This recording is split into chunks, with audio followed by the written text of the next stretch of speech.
hear what they're saying? Because otherwise we're going to get feedback. Thank you. Well, we got your attention, so that worked out pretty well. It's such a delight to meet old friends, you know, that we haven't touched lives in a long time. And we're delighted that you're here. I wish it was a better occasion, but we're delighted. So I'm Bill, Samuel's dad. This is Kathleen, Samuel's mom. And this is Joshua, Samuel's brother. Thank you for joining us today. And thank you again for the love you've shown us, your kind words and flowers. I'm okay, guys. I got this figured out. You know, the amazing tributes and photos that are left on the social media, the photos left on the Dorkin Nilsson Funeral Home's tribute wall, and the offers of help and food today. So ladies, and for being so kind, thank you. We enjoyed seeing Samuel through your eyes. That was important for us. So thank you for doing that. You thought it was just a funny quip or a good story, but for us it means a lot. So people have dropped what they're doing, changed their plans so they could be helped and come here in person. My brothers are here, Dick and James. And they probably won't be they'll be misbehaving most of the day. So you keep your eye on them. To help you with comfort, we rented a porta potty. I've already initiated it, so you're welcome. So if you need to use the washroom, please go ahead. After Kathleen and Joshua speak, you talk about technology, eh? Yeah. So we discovered an Irish family. My dad, after the Second World War, came to Canada and said there's nobody back there. He was one of 12. And so we brought my dad's ashes over there and they interned them. 70 people showed up that were our cousins. And then we went to the parish hall, of course, Catholics. 90 people showed up. And we've been engaging with the Irish all the time. So they're a delight. They're a delight and they stopped whatever they're doing and they showed us all around Ireland and wouldn't let me spend any money and just did it, which is very uncomfortable for me. So. And we showed them a good Thanksgiving when they came over here. So after Kathleen and Joshua speak, we'll open the floor up. If you have a memory that you want to share with Samuel, and the only request was we just keep it down to 5 minutes so that Dave doesn't have to go to sleep on it. Anyway, just so I'm going to set the tone, and I call this Ode to Samuel. Ode means tribute to joy. You're probably familiar with that. The Beethoven's Ninth, Opus 125 in D major. You probably recognize that one. Anyway, so Samuel was a tender boy. He would have a kind word for his friends who were broken and needed encouragement. Samuel, this again is a tribute. That sounds like Jack Black. I don't know if you guys remember that. Anyway, it's not a song, it's a tribute. Anyway, Samuel would enjoy repartee, have a sharp wit, and fully developed sense of humor. Samuel would always have several art projects on the go as an outlet for his creativity. Samuel had a well-developed sense of personal morality and ensure he would keep his promises to you. So I loved a boy named Samuel. I still love a boy named Samuel. A tender boy that would only see good in others. So that's my tribute to Samuel. Kathleen, go ahead. All right. Oh, you're next. Okay. You can tie it up. Oh yeah, I'll get it. So one of the things that was consistent throughout Samuel's life was how he wasn't ever just satisfied with the easy life. He wanted an adventure. Samuel suffered for bigger meaning throughout his whole life. Like that was kind of like what he was working on, you know. He strove for stories that actually were shaped like stories. He had many throughout his life. He's never satisfied. I don't think he was ever satisfied with himself or the world or any of the answers he was given. He shared tons of good adventures and truths with tons of friends that he met all throughout the country. You know, these are some of the famous books that he grew up on. Hatchet, probably, you know, he became an Eagle Scout and Into the Wild, and Jack Kerouac's On the Road, which is kind of like a pathology about being like one of those bums in America during the Great Depression, where you just went around looking for work. And you know, Big Rock Candy Mountain, kind of what that idea was based on, if you ever heard that song. And I can have the audiobook over there. I had to keep it in my car because it was important to him. It started young. During a roof replacement in our childhood, Samuel was so sick of all the noise that he packed up a briefcase and he walked out. He's like, I'm moving out. And he made it 2 blocks. Like, Mom was like, is he gonna turn around? Yes, he did turn around. I'm a good mother. And you know, he came back, but I'm sure. Oh, you had to run after him. I was wrong. But I'm sure he was vowing to make it farther next time, and you know, throughout his life, he definitely had plenty of great escapes, I guess. Yeah. He was the type of kid who jumped with both feet without looking and into whatever he's doing. You know, during our childhood, he would like slide on couch cushions down the stairs, and you know, and he was always like encouraging me to do more. Like, he learned all the tricks on the trampoline. He would be doing backflips and front flips. I could never do a backflip. I was very annoyed by that. So maybe I'll have to learn, you know. Growing up, he had many cool trips. He became an Eagle Scout, which was, you know, hard work. You have to go like on a canoe trip in Florida. I think there was a storm. Am I correct? Sea base. Yeah, not in Florida. But and he came home with tons of stories from there. One time, everybody at Boy Scout camp got the same case of food poisoning.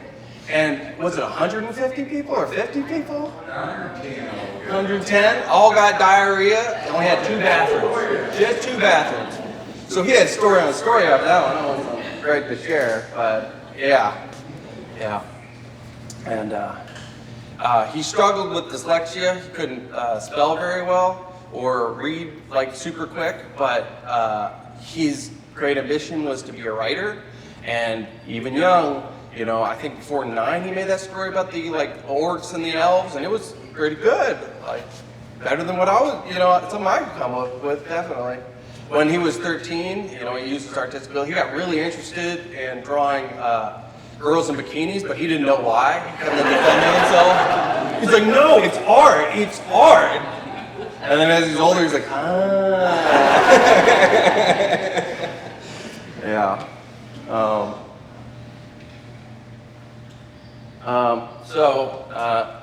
My dad worked at Cummins, and he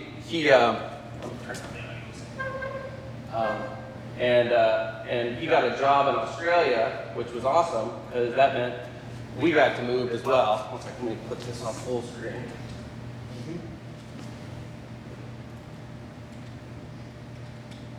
There we go.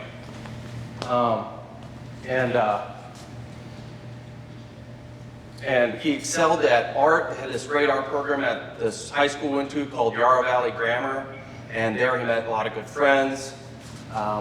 You know, did a lot of good art. Art! And then as he's older, he's like, yeah.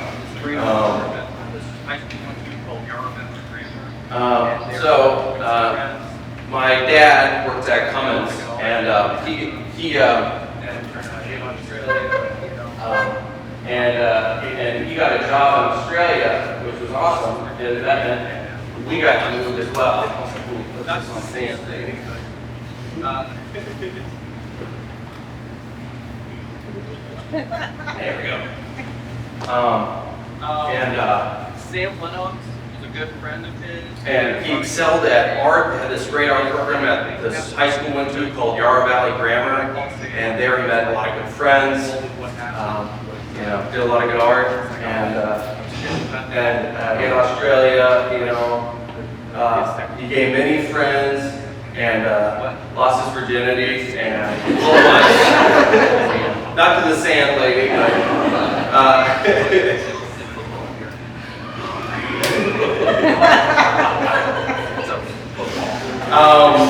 Sam Lennox was a good friend of his. They shared a lot of good memories, and they kept up. When I called Sam, he was like, and told him what happened. He was like, oh, I was just about to call him and tell him about his second kid. Yeah, but here's Sam describing the introduction to Sam. My name's also Sam. Oh yeah, they also did football together. Aussie rule football. You had to, it's a football, but you have to bounce it. Like it's shaped like a football, but it's hard to do. I never got the hang of it, but yeah. I think so. Let me double check. And let me also switch to this.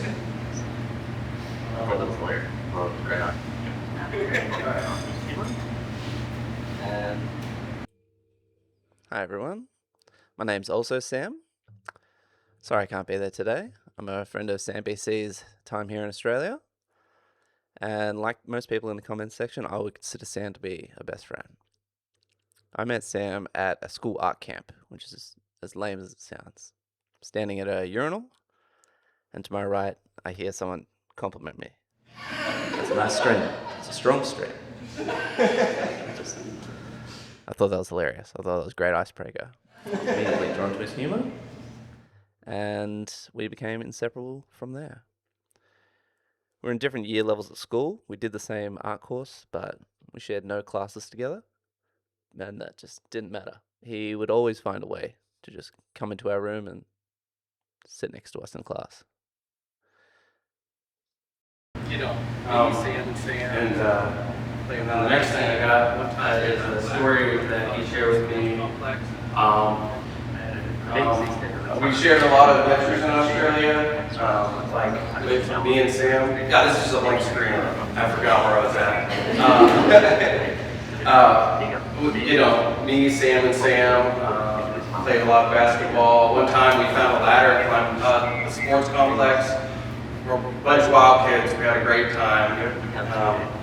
Threw a party when the parents left the house and got in trouble when they got back, the classic. And here's another story from Sam. I edited it. Being 16 at the time and coming from America, Sam had his driver's license. I have no idea how he got it. It transferred over. And one of Sam's favourite things to do is to pick up as many people he could possibly put into his mum Kathleen's minivan and go on a Macca's run. Sam's favourite part of the trip, you go to Macadam Square, chuck a right, and there'd be this 50-metre run up to a speed bump. But Sam did not see this thing as a speed bump. This thing was a ramp. And he would laugh so hard, the more people he could get airborne. And he would just hit it as fast as he could.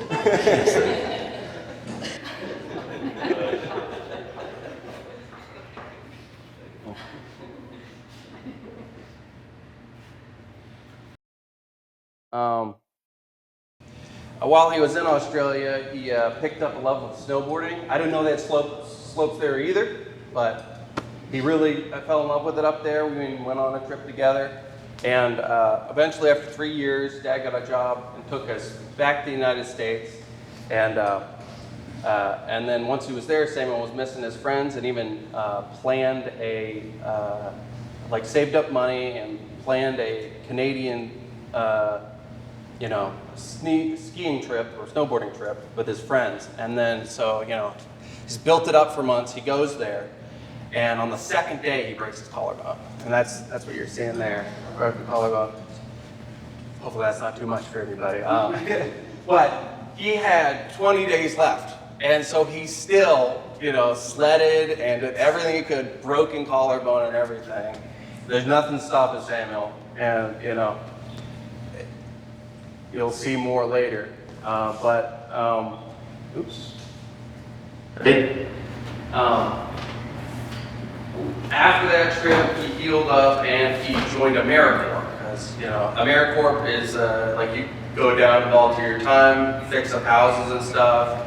He was in Miami and a cop offered to do drugs with him and he turned him down because he's like, I don't trust that. But like a cop in uniform. I'm like, what is Miami? What is this crazy place?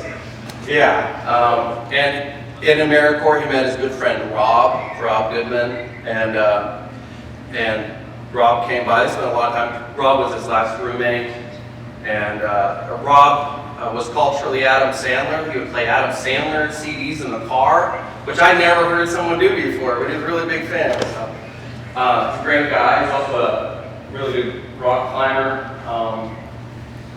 After Samuel got a welding degree, he headed out, I think, to Colorado, to Washington, and his red Toyota truck. And as he was on the way there, what he didn't know, or didn't know well enough, was that he was either leaking oil or burning oil. And in Oregon, the truck engine seized because it had no more oil in it. And he had to stop in a small town and get the engine replaced, which was a nightmare Mom had to deal with, but it was also a nightmare for him because he was just in a random small town and with like the one mechanic they had. And he ended up staying on a farm for 2 weeks with 2 old ladies helping them with farm work. Yeah, while the engine was being replaced. And, he had plenty of good stories. I told him that was a great memoir story. Unfortunately, it's biography now, but what are you gonna do? He and Rob were ski bums, and a ski bum is a person who goes to a mountain, like a snowboarding mountain, lives on the mountain, and works on the mountain. So that way you can get much more snowboarding in for way less cost, pretty much. If you have an adventure life, that's what you gotta do. But he was a really good snowboarder, and as well as many other things. But I'm gonna have Rob, that's him, and also him over there, tell you about one story in particular. Hey guys, I'm Rob, and I'm here to tell you a story about Sam. Sam was one of my best friends, and he did everything he could for anybody else. If he could, he would. After AmeriCorps, we were both kind of figuring out what to do with our lives, knowing that there was more to it and more that we wanted out of it, but not sure how to get it. When I called him up with half the money to get to California, he told me he had the rest of it. And I picked him up in Indiana, and he helped me get the rest of the way there, and we did it together. The time we went snowboarding in California, it was one of the best days of the season. I had a ton of snow. We had a friend visiting, one of my friends visiting, and we went out with a group, the 3 of us and some other friends. There was somebody in our group who decided to make a poor decision and ride a chute by himself that was pretty dangerous, and he got pretty hurt. He fell about 60 feet, cracked his head open on some rocks, split his helmet open, needed a rescue. As the group of us was trying to figure out the best way to get to him, thinking that it was going to take too long, Sam, being the guy he was, decided to unstrap from his board and slide down to the safest entry point into the chute to get access to him. That ended up being the decision that broke both of his legs. As we've talked about it, in retrospect, we were all able to understand that it maybe wasn't the best decision, but I think it always spoke and highlighted how much he did anything he could for anybody else. And this was a guy we didn't even like that much. But Sam saw him down there and he recognized he needed help, and he was the first one to go. In a lot of other situations, he was always the first one to help. And when there was nobody else to do something about it, he was the one who was there. But that winter's also so special to me in so many ways. You know, we looked back at that as some of the best times of our lives. And even for me, that wouldn't have been possible if it weren't for Sam. So here's to remembering Sam, somebody who's made me a better person who I'm proud to be today, and someone that we're all going to miss very much. Thank you, guys. Yeah, it's good support. Sam didn't again let a life-altering injury stop him from enjoying the rest of the season, and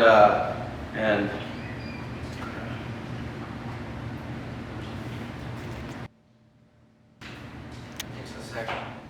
1 second.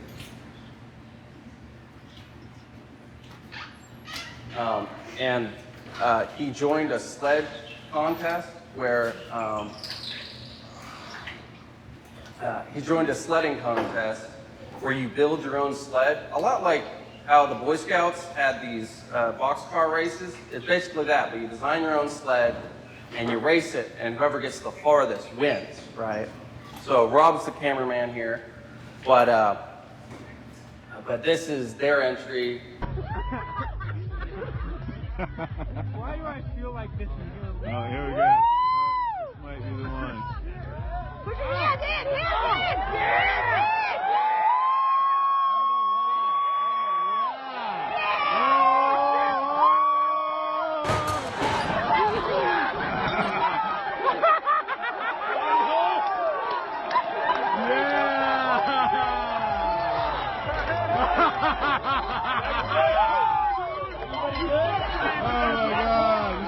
I almost got taken out like everybody else here, folks. This is crazy. I can't believe I survived that incident. We all survived it. Yeah. But this is him helping out build this place. He welded all these together. That's his ACL surgery scars. That's his leg other leg was a little better off. Me and Samuel had a tradition in which we would make birthday cards for Mom and Dad. One of the birthday cards, this one, was a reference to one time when we were building this place. This place is initially constructed out of 2 shipping containers, put on top of one another, and before we put the roof on. And Mom was up there working, and a big gust of wind took the ladder over. And Dad was like hours, or at least 45 minutes. How far were you away? The cell phone wasn't working. So she's stranded on top of 2 stories of shipping container, right? And the only thing up there was this big sheet of plastic to keep it clean. And she was wrapped in a sheet of plastic. A sheet of plastic growing in the wind. We just loved the image so much that we decided to make it almost classical art piece about it. And one of my favorites. Another time, and this is relevant later, but me and Samuel, he loved Colorado, and he took me on a trip out there. We drive all the way out in the same truck that broke down last time, new engine, still leaking oil, some BS. We had to fill it like 3 or 4 times with oil. But, and I drew this one and he drew this one. And I think it was really nice. I feel like this is a metaphor. This is how he was feeling on the inside, But on that same camping trip, every night we would sing the same song, and it's a little apropos, and it's the lyrics relate, but I'm gonna perform that because I think that would be a nice way of remembering that trip and him, because it was our favorite song. We even talked about it when he came to visit last. It's by Benjamin Todd, and it's called Sorry for the Things. So I'm going to play that. And I did just learn this, and I haven't touched a guitar in a few years, so. We apologize. Yeah, no, it'll be good. It just won't be it won't be the same as the studio version.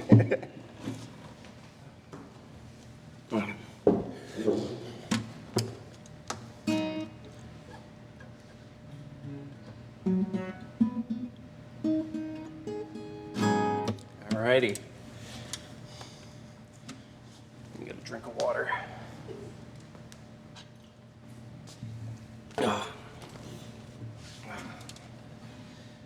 Whew. This has only been me every night for the last 20 days. All right.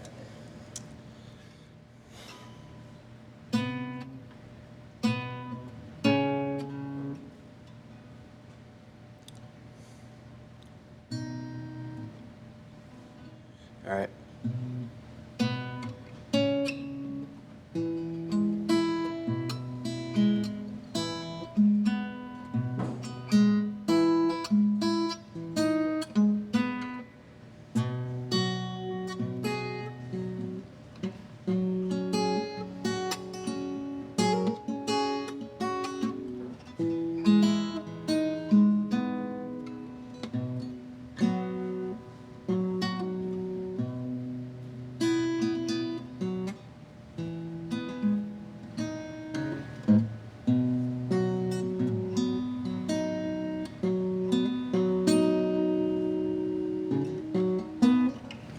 And I've been thinking about the highway again. And I know you're dreaming of that blue flower dress. Oh, but you know we can't afford things like that.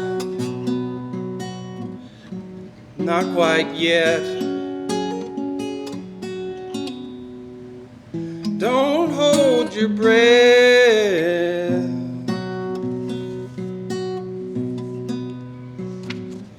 And I'm sorry for the things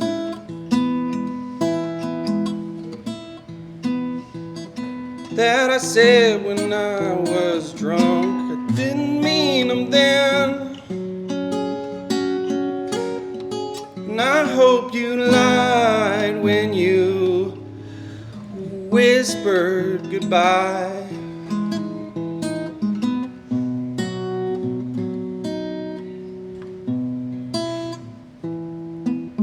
When through teary eyes.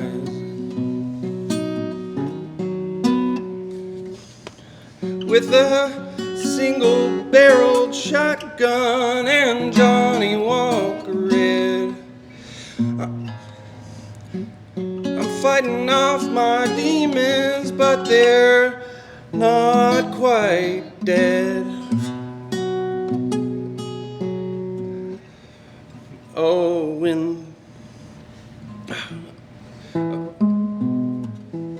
but when the bottle is empty and the gun's to my head,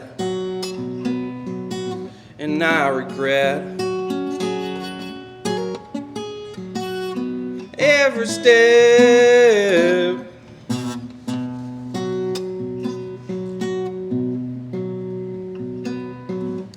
And I'm sorry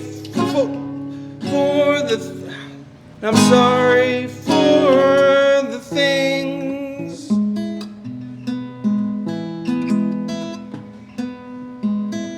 that I said when I was drunk. I didn't mean them then.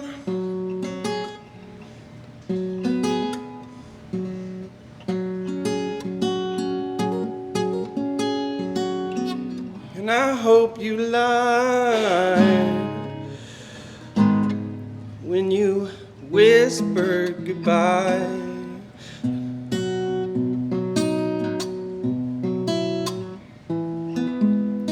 Through tears teary eyes.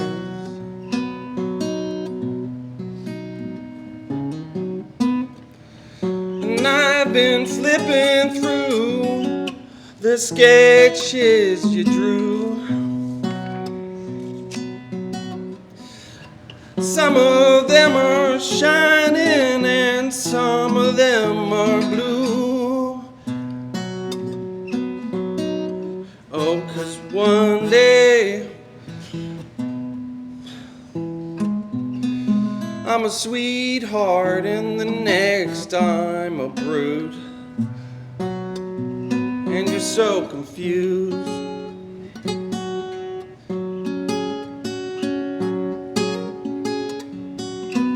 Oh, what's the use?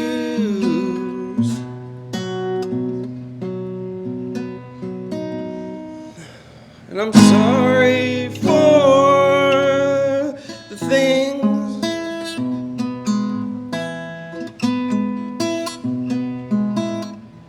that I said when I was drunk. I didn't mean them then. I hope you lied when you whispered goodbye.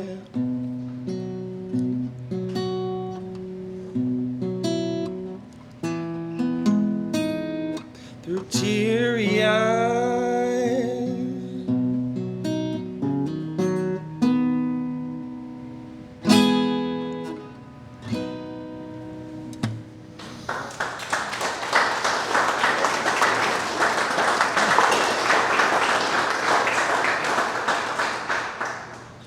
But yeah,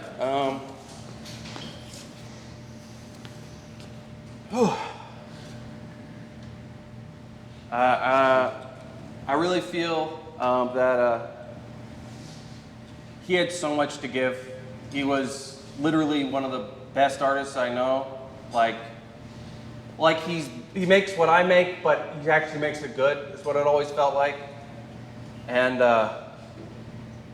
you know, he always was discouraged. I remember growing up, he was trying to learn the guitar, and then he got really into looking up all the people who had been the best guitarists: Jimi Hendrix, Stevie Ray Vaughan, all the greats. And he's like, I'm never gonna be that good, so I should just quit.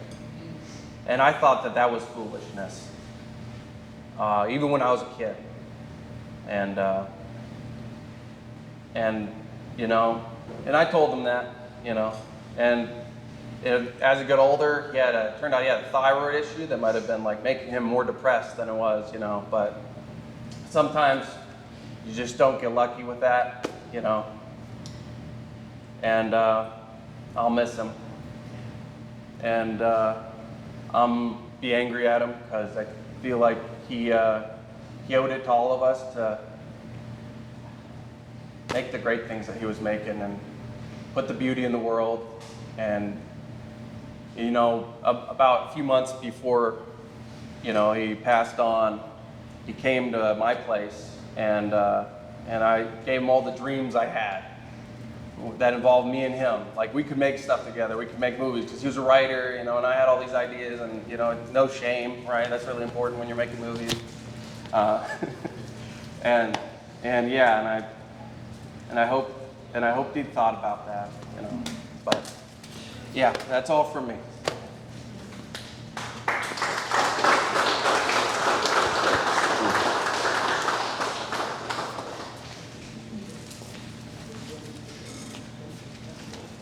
Oh.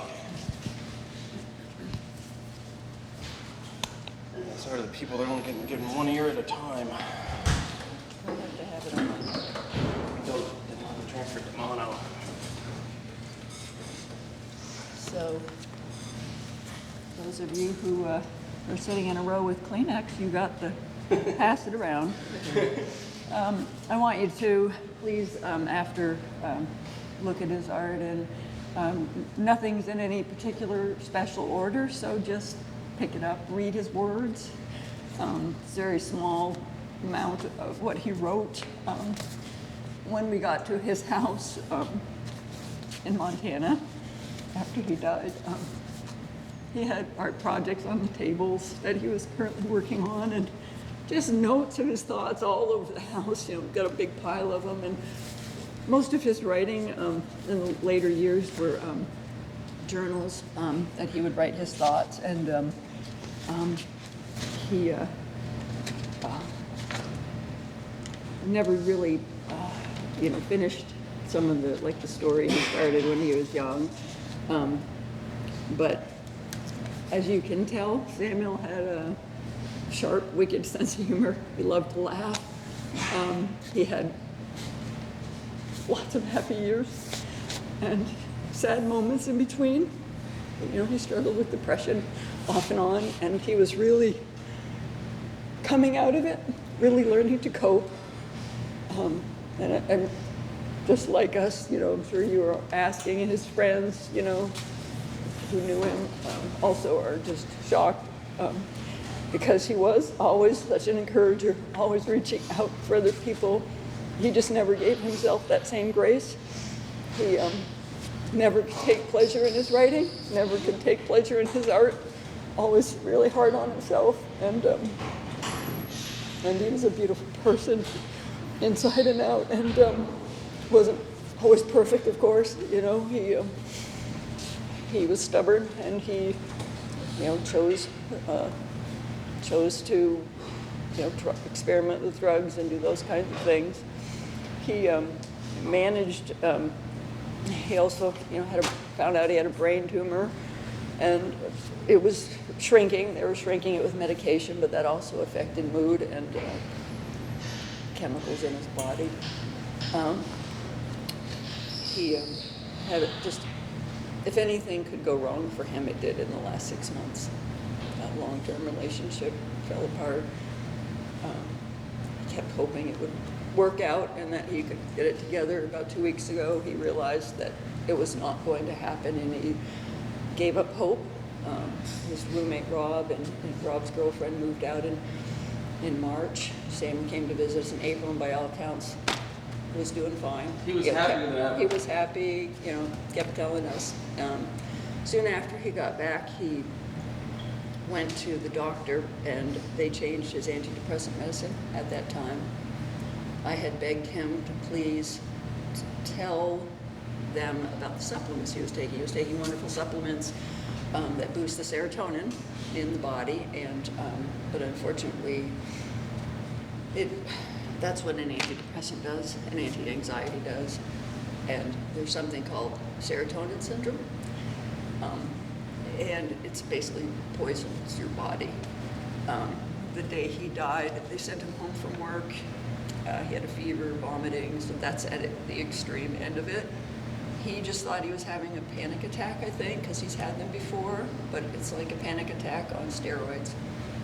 And the suicide books say, you just need to understand that the person isn't choosing death. They're choosing to end the pain. And this video camera was running. And we were able to see the days leading up to it. By all accounts, he was doing all the right things. He was happy, but he was alone. He was lonely, never did well when he was alone. He stopped reaching out. Nobody called him. He didn't let anybody know. I talked to him on Mother's Day, 2 days before he committed suicide. And we talked about us coming out, and you could tell he was happy that we were, because we could tell he wasn't doing great, but he's like, I'm fine. I'm doing okay, Mom. I'm going to be okay. Anyway, it didn't happen. So, the survivors, when somebody commits suicide, and that includes his friends and family, anybody that knew him and loved him, blame themselves for what they did or didn't do. It's a waste of time. Don't waste your time blaming yourself. It is nobody's fault. It's not his fault, although it's easy to be angry at him for doing that. It's hard to not feel like their life is unfinished, because it was. His life was unfinished. We also can't judge yesterday with what we know today. We can't say, I wish I had done this. Why didn't I call him? Why didn't I? You can't do that. It's not enough to save somebody else's life. There are limits to all of our power and responsibility, as there were limits to his own. And we were not the only influences on his life.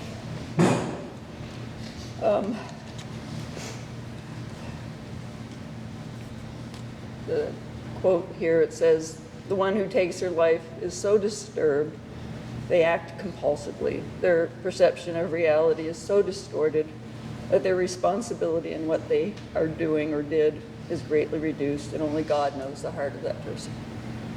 Only God can judge them. And suicide does leave deep scars on the survivors. There's no turning back. You can't change what happened. Just live for yourself and take responsibility for your own future and live it well, you know. As Joshua shared, Samuel was born severely dyslexic and dysgraphic. His little friends that he had, he had a nice group of little friends, and it became apparent to them that Samuel wasn't developing the same way they were. Struggled to read, and in Sunday school, anybody want to read the verse? He'd put his hands up, even though he struggled to read, And he had one little friend, Devin Dixon, who would try to whisper the words to him to help him, but he always put his hand up, But Samuel wrote this when he was at Pinnacle School, which he started off as a homeschooler at about 6th grade or 7th grade. He went to Pinnacle. He needed that challenge. Kelly Sage is here as one of his teachers who he just loved and encouraged his writing, and Samuel just thrived under her care and the care of the other teachers there. There's different awards he's won. Some of his writing is there. And then he wrote this. I'm only going to read excerpts from it, but it's titled "God's One Mistake" by Samuel Bederaux-Cayne. I was born kicking and screaming and full of energy, curiosity. My spirit soared in the clouds of innocence. But then the other normal children moved up in their worlds while I was stuck on earth watching. My friends made fun of me. You can't read, you can't write. My friends ascended where I could not dream of going. I looked at the same curriculum year after year, beating my fists against the wall. My innocence plunged to unforgiving rocks of the school system.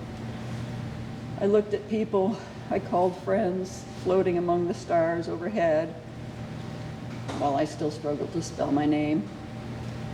My self-esteem, my want to prove myself that I was not a stupid child, was beaten down by always being wrong, until I stopped making my goal in life. My goal in life became never to be embarrassed and never to learn.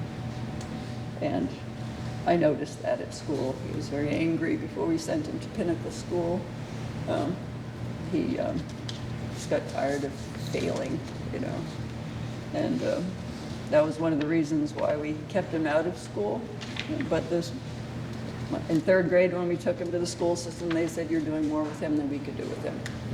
50% of the students here need my help, and I can only help 3." So she said, I didn't tell a homeschooler this normally, but you're doing all the right things. She looked at the curriculum. She said, "Keep him home." She said we would just dumb it down for him, and he's too smart. He had a really high IQ. So we never thought Samuel would die like this, of course. In high school at Yarra Valley, one of the writing assignments, seems strange, but just write your own obituary. So, That's a good one. yeah, so he writes, Samuel Seymour passed away testing the laws of gravity. On Wednesday, 2007, in his home. It's a made-up story. His family found him spread eagle on the driveway. His dying words were, "Hey, all, watch this." His parents were not surprised by his early demise, for before he could walk, it was obvious pain did not stop his headlong, inventive approach to living. Samuel used to say that surviving his escapades was his greatest triumph. On this thought, he records some of his accomplishments. And the first one was, he wasn't even walking yet. He was on this little yellow Fisher-Price car, and I had left he was tooling around upstairs. I had left the basement door open. The washer and dryer were in the basement. Ran down, quickly switched loads out, and I could hear the little car a little closer to the door. And I'm like, oh, so I run to the bottom of the stairs, start up the stairs, and there he is at the top. Big grin on his face, looking down. I'm like, no, no, no, and off he goes, you know. Starts though, goes through steps, hits the third, and it launches him into the air, at which point, thank God, I caught him because the stairs were a metal edge. So, yeah, so on that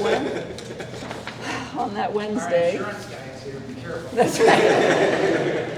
He doesn't do life insurance stuff or health, so anyway. So there were just some things people wrote that didn't get posted on the Doc and Nelson website, which is the funeral home. You can go on there if you haven't read what people posted for him, and also on Facebook. So after the breakup 6 months ago, Samuel tried a lot of things. He joined a couple writing groups. He always kind of wanted to try stand-up, and he so he did that. He did Western dance. He just tried all kinds of things, you know, to get him out of the house and boost his mood. And he did everything right. And it's like the universe just conspired against him. I mean, everything went wrong for the kid. So anyway, so Noah Crow was his stand-up instructor. He wanted to watch today, so he may be watching. And I told him I was going to read what he wrote in the email to me. They looked for video, and they couldn't find anybody that had taken video of his routine. But so Sam was a pleasure to work with and was probably the funniest brain in the class. He gave everybody at least one line, and I think they all used them. So that was part of what he wrote. I didn't write. I just wrote little excerpts. Brian Rochester, a number of people sent messages to his phone or private messages on Facebook after he died, knowing he was gone, just to write to him. And I was managing the account, and they're like, is anybody managing this? I'm like, yeah, his family's looking. So I had conversations with these people, and he wrote that he knew Samuel from Crystal Mountain, and he said Samuel was one of the most genuine, respectful people I ever met. His buddy Sebastian Delgado, who he met one year, Samuel went to Shoshone. It was an ashram out in Colorado, and he just was volunteer that summer, and he helped them put in a fire break because there were all those fires around their place. And he met Sebastian there. They went on a really great trip to Portugal a couple of years ago, and he just wrote, I really miss him. So he had some great pictures of their time there. Alicia wrote, she also met him at Shoshone. Samuel became one of my favorite people. He was one of the kindest and sweetest friend. He looked after me when I was sick. He was a really special human being, and I will treasure the time I had with him. Another Tevin, his buddy Tevin from Crystal wrote, Sam had a big heart and a kind soul. And Drew wrote, brother, you will be missed. I'm sorry I didn't do better keeping in touch. And then he was better than me. I needed him to not give up. So anyway,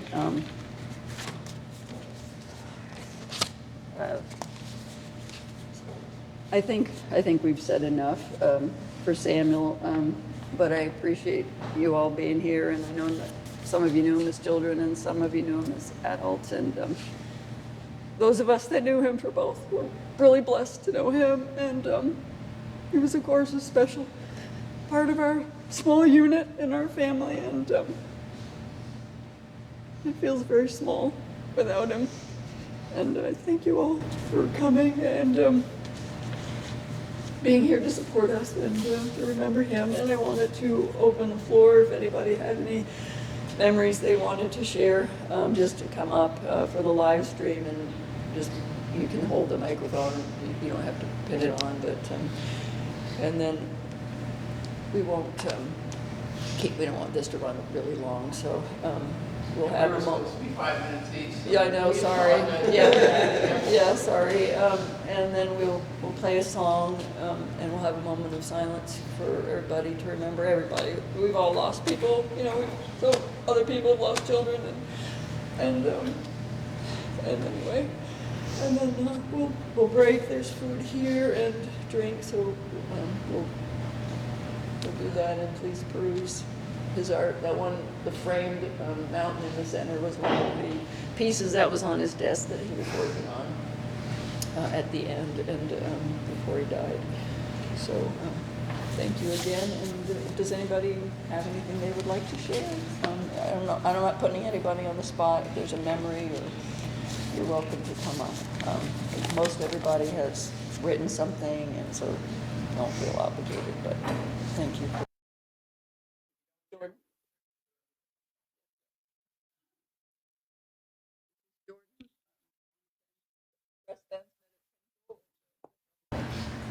If you don't share, we just repeat or that's all.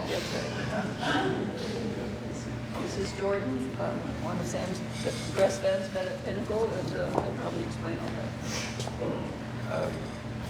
Just hold it here. Yeah. Hi, everyone. Yeah, my name is Jordan. Sam was one of my best friends. We, Hey, Jordan, the air conditioning's running. We're just being sensitive to people in the here because of the. sorry. I'll project. Yeah, so I met Sam freshman year of high school. We were both the new kids at Pinnacle. Everyone else knew each other, and so we were like, okay, what's up? And we both loved art. We loved writing, and that was it. We stayed in contact after he went to Australia for 3 years. We would Skype, and we would. Yeah, he had a wicked sense of humor. Like, I don't remember a single bad time I had with him. I mean, there's definitely been times where we get annoyed with each other. There's time where I was being a jerk or whatever, and he was always honest, and he's always hold people accountable and help. He made me a better person. We explored the East Coast together, working a really sketchy job, but it paid. The cash was good, so we got to see a lot of Sam's family on the East Coast.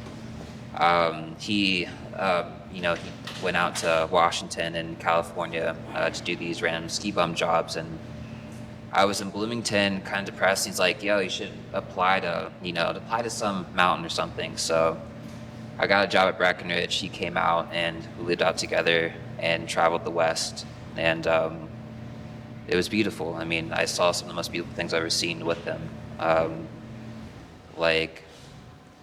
been trying to think what to say, for the past couple of weeks, and obviously words are not going to put, anything right. But the love that I have for him, it doesn't go away because he's not here with us. He's a person that I'll carry with throughout my entire life, and I'm grateful to have called him my friend, to call him my best friend, my brother, from brother from another mother, and I just want to give obviously his family my love, and know that the love doesn't disappear, and thank you.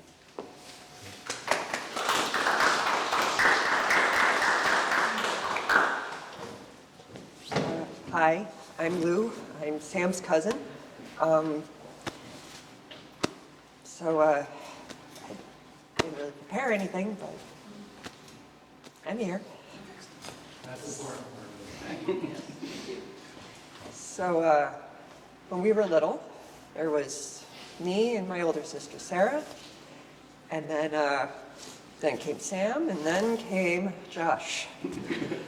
And when we were little, my sister and I always joke now, not so much then, mostly we fought because we're very different people.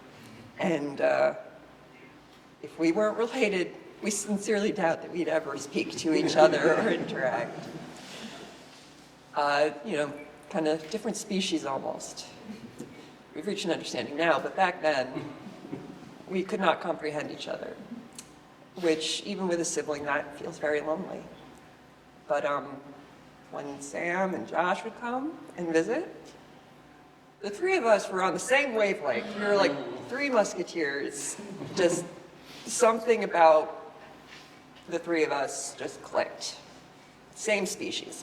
Poor Sarah, we terrorized her. I don't know who exactly came up with this plan, but I think we all have a good suspicion of who probably was ultimately the ringleader of this particular escapade. But at the time, Sarah had a little camera that took instant photographs that you would develop. It's sort of like a Polaroid camera, but smaller. And we stole that and took photos of all of her bras and underwear, all of her little just budding into womanhood bras and underwear. Took all the little photos, wasted the film, and stuck it up around her room.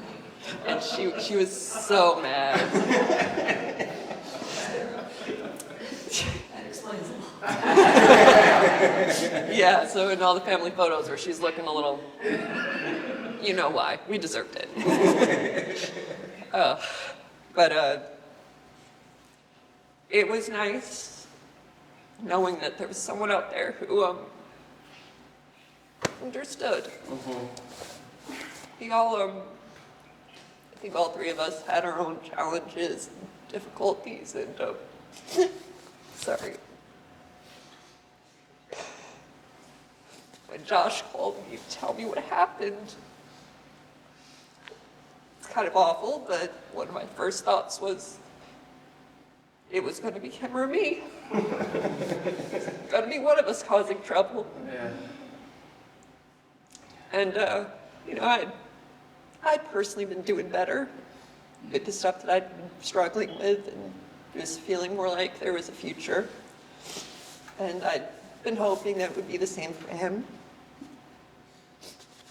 But like Cass said, you can do everything right.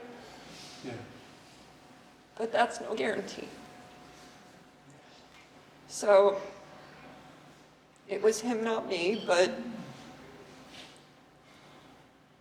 like Josh said, there was a lot still that he had to do and to give and to make, and our lives are less for what could have been and we're not going to get. So, you know, no, I don't get a choice anymore. I've got to keep going, and I've got to finish some of my unfinished projects I've got lying around, because, you know, if he couldn't, then, well, I got to do it for both of us now. Yeah. There may be just 2 musketeers left, but the third's still here with us in some way. So, thank you for coming.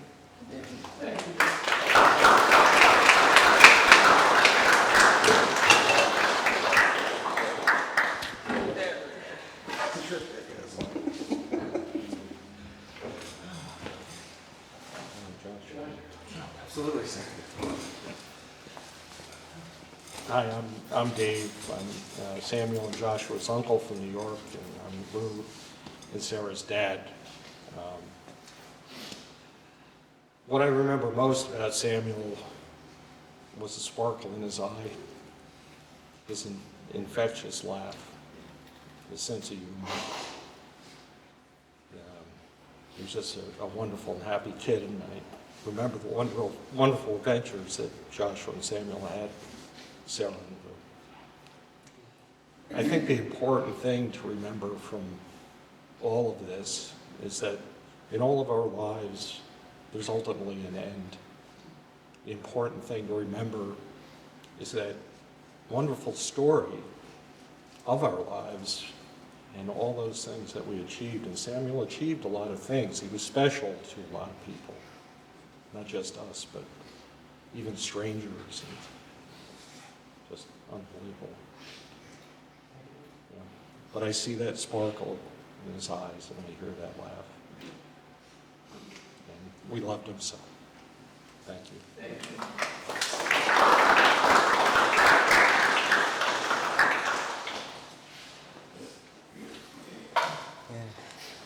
Hello, I'm DJ. I'm Samuel's brother's fiance. So Samuel would have been my brother-in-law. Once me and Josh got married. I don't have anything prepared either, except for just something I want to say kind of out loud for myself, and just something for the rest of everyone either watching or here, or just may watch this recording in the future. Well, the first thing I just want to say is about Samuel and how my major memories with him and having him in my life were him laughing and just like getting into arguments, like constructive arguments. No, like yelling matches. We were invested in these topics, and it was rare and very far in between that I would meet somebody who would match my level of sophistication, but also know that, you know, we don't have to take it, we don't have to escalate it, we can just talk and we can just, you know, stretch our minds a little. And he understood that, and I still want him around, and I'm very blessed to know Josh because he shares the same mind, the same beautiful mind that I want to have in my life for the rest of it. The one thing I want to say for everyone watching is on the topic of suicide. Everyone has their own personal reasons to live or lack thereof. And I just want everybody watching to just kind of take a second to think about what or who may be keeping you here. And I want you to think about that. I want you to think about them. And I want you to just hold them close to you. Under your skin if you can. And it doesn't have to be a good reason, in fact. It doesn't have to be a very positive reason why you're still here. It can be spite. It can be, you know, I have to because of someone else. I will say personally, I want to outlive Donald J. Trump. I will outlive Donald J. Trump. But that, I've been in Samuel's shoes, so I'm not just talking to talk. I've been where he was. I had a beautiful life. I had a great life, beautiful family, support system all around me. Honestly, I could not have been taken care of better, and I was still in his shoes.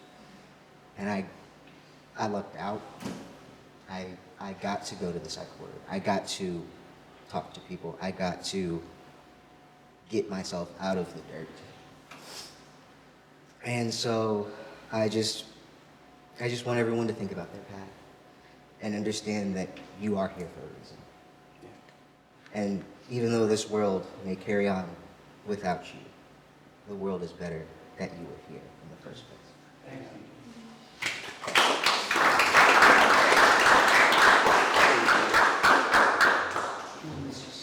Yeah.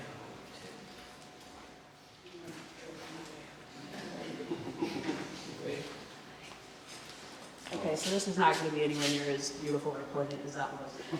We couldn't take another one. We could take another one. So I'm Faye. I've known Samuel my entire life. Joshua and I we grew up across the road from each other. So we had a lot of firsts together, which was a lot of fun. Like you guys had your little laser tag thing that we got playing. We got trampolines, all kinds of great stuff. We had a really wonderful childhood together. But there's one particular moment from Samuel that just warms my heart, and I just wanted to share it because I think I told Joshua this a couple weeks ago.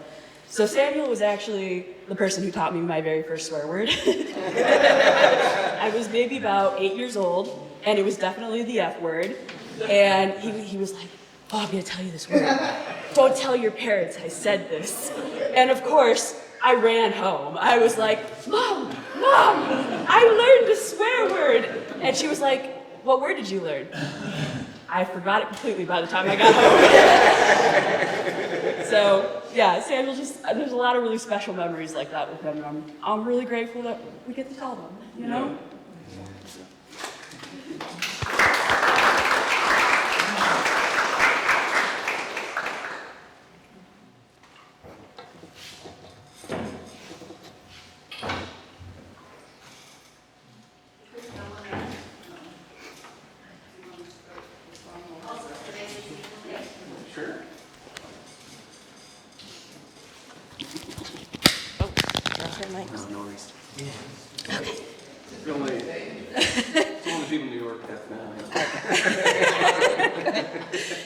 Hi, I'm Kelly Sage, and I was Sam's English teacher when he was in high school until they moved to Australia. It was a small school, and so poor Sam had to have me for like 3 hours a day. He helped me with the literary magazine, which we created. He was a huge part of that, with art and writing, and also helping to put it together. I have so many good memories. I'm going to keep it short, but just off the cuff, they had to do a project. A lot of the students who went to this school, you know, reading and writing was really challenging, and so we tried to do as many hands-on projects as possible. And one of the things I remember is that Sam taught the whole high school how to build a fire. We went out into the parking lot, and he had to write everything and draw things and whatnot. But that was really cool because, you know, it was definitely a skill that he had, and I'm pretty sure he did it without matches. Like it was a real fire. Another memory I have was when we brought in the sex ed teacher, and after the class, I couldn't find him and one of his other friends, and I found them outside the school next to the sex ed teacher's car, asking if they had the right move.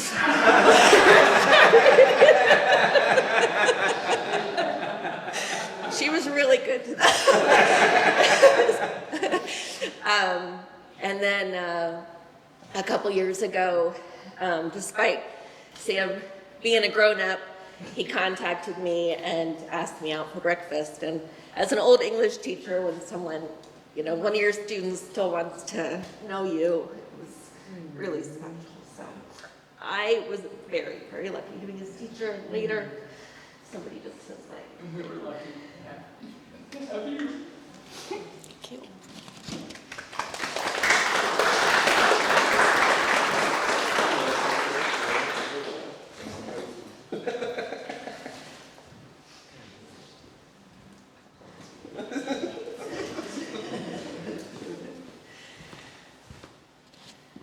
Hi, I'm Quentin. For those who don't know me, I know Sam through Jordan. And I want to share this because it partly I feel like it goes along with what DJ was saying. There are like the things that people do in life, the acts of kindness, like they live forever. And one of the ways that I want to tell this is my experience with Sam. And so his red truck, the T100, we bonded because I have a 4Runner, which is like the same engine. And so like, you know, for truck guys, it's like, hey, you know, so we would go camping together. We'd park our trucks next to each other and like take pictures. It was really, really, really cute. So Sam helped me out with my truck because he, you know, I didn't know anyone who knew how to weld, and you know, he like showed me how to do it. I mean, I was still like, no, you should do the job. but you know, he was like, yeah, like, why not? And so he, you know, welded these pieces to my truck, and you know, I think about it all the time, just because it's like, you know, and you know, one of the last times I saw him, he was like, did that thing hold? I was like, of course it held. I mean, like, you know, it's gonna be a you know, a constant reminder for me, and I'm, you know, because that act of kindness, that like just the work and the deeds of people who, you know, like care for others, they live forever. So, thank you.